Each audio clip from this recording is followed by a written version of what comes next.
first question, what would be the biggest challenges for operations with the ICT ecosystem coming in 2020? For example, staff competence, operation efficiency, or network elements performance indicators and service performance indicators, or information availability in your current IT tools? Thank you for the opportunity to speak with you. My name is Patrick Kelly with Appledore Research Group, founder and principal analyst. One of the challenges that we see with this transformation is with the organizations themselves.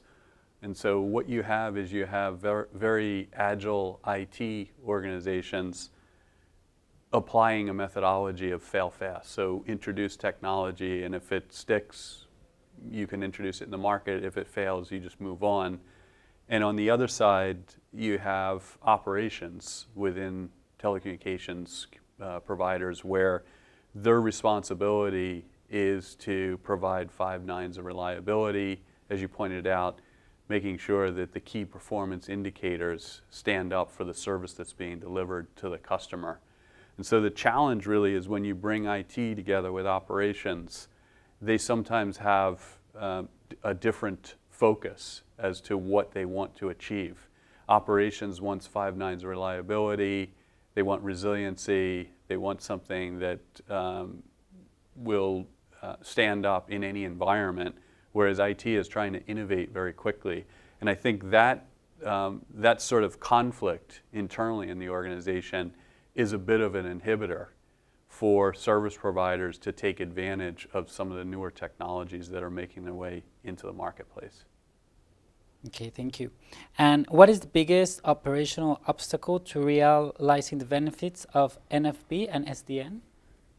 Well, one of the things that we see in the research that we're doing around network function virtualization and SDN, software-defined networking, is the ability to orchestrate across different technology domains in a hybrid virtualized network. So the transition that most service providers will take starting today will be a long transformational process of deploying NFV and SDN. Our research shows it'll be about 15 years for this cycle to play out. And so what you have is a substitution model where you're moving from special built appliances to virtualizing network functions onto a cloud infrastructure and then connecting those components, if you will, with data flows, i.e. SDN. Those will occur both in the data center and between the data center.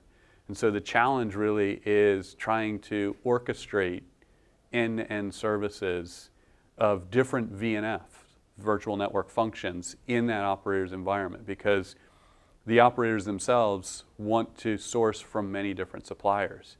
The orchestration, if you will, is the glue to stand up and support the service. And one of the issues that we see is the modeling.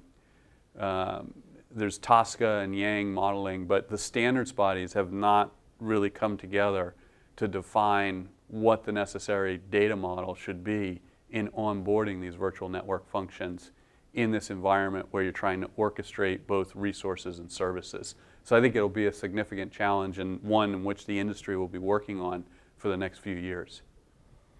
Okay, thank you. And real-time networks and analytics will emerge as an important function in cloud management architectures.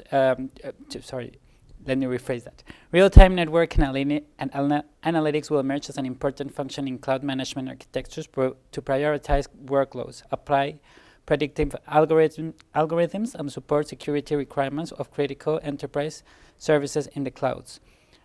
Could you provide us your vision of how you see real-time analytics in the broader ETSA ETSI-MANO, yes, Yeah. sorry. Yeah. Architecture, please?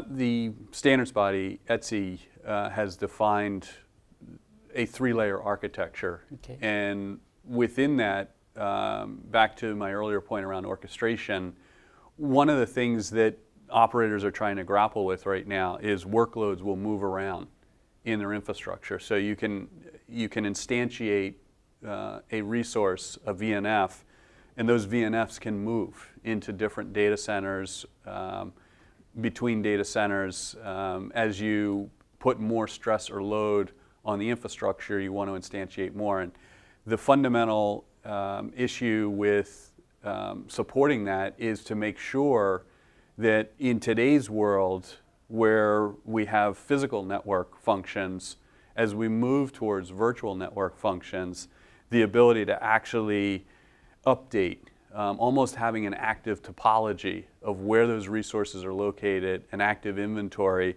and being able to feed back information into both your policy as well as your orchestration engine. So we believe there'll be multiple loops occurring in the NFVI where you need very fast response time. So as things fail over, you actually spin up new resources to support the function. But the other aspect is, from a real-time analytics, is you may decide to move workloads into cheaper data centers, as an example. And because the economics support doing that, what you want to be able to do is feed that information back in to your orchestration and policy decisions, and make sure you have that continuous flow for both the services but also the business orchestration.